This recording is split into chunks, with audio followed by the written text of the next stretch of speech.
Many of you have asked why the noise over the right to abortion.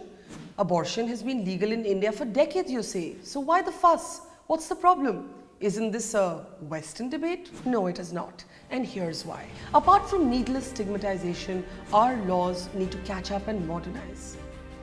First, the top court of India is responsible for some seriously mixed messaging. There is confusion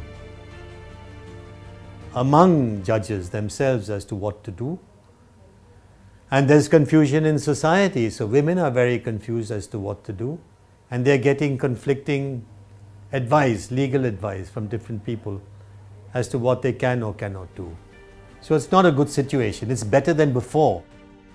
In August 2017, the Supreme Court delivered its historic right to privacy verdict, and interestingly held that the right to abortion is part of this right to privacy. In other words, a woman was free to decide whether she wanted to carry a pregnancy or seek an abortion, and this was her private choice.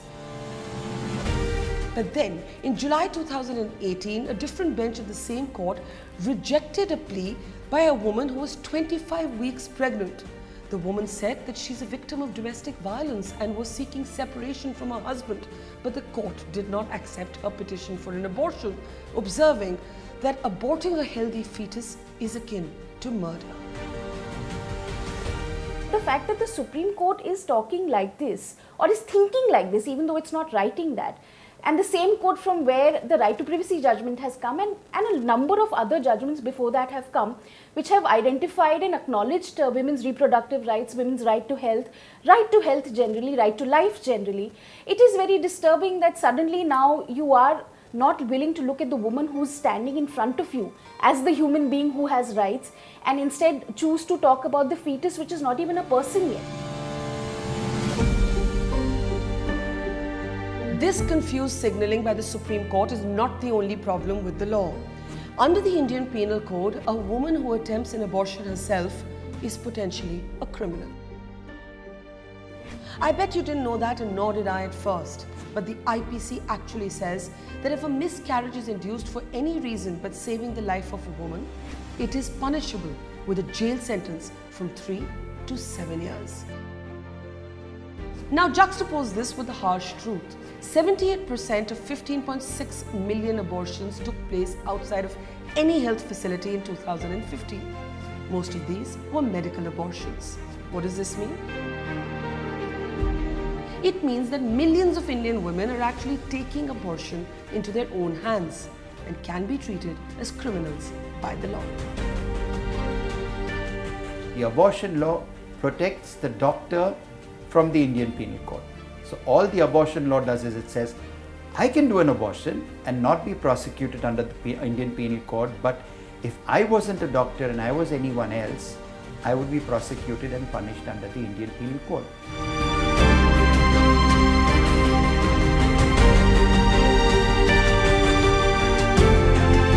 For the first time in human history, millions of women have become their own providers.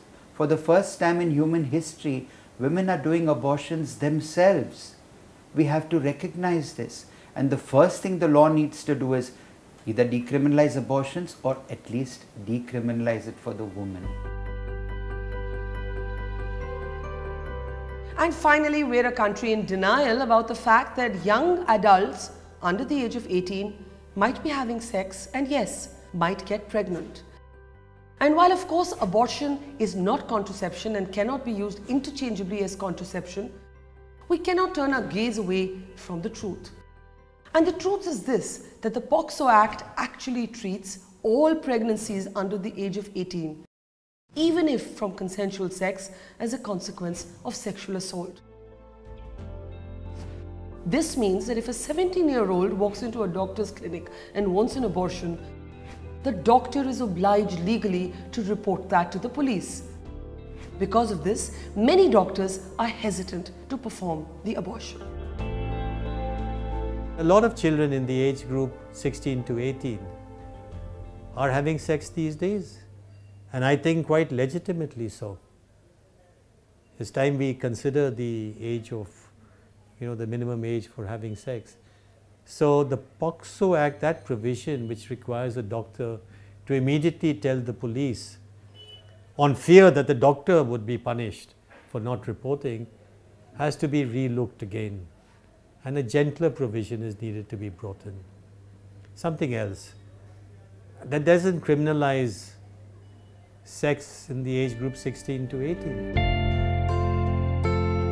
The gap in the law is the failure to see abortion as fundamentally a woman's right to choose. In the meantime, 10 women in India die every single day because of unsafe abortion. That figure is on us if we do not start talking honestly about abortion and the amendments the law needs.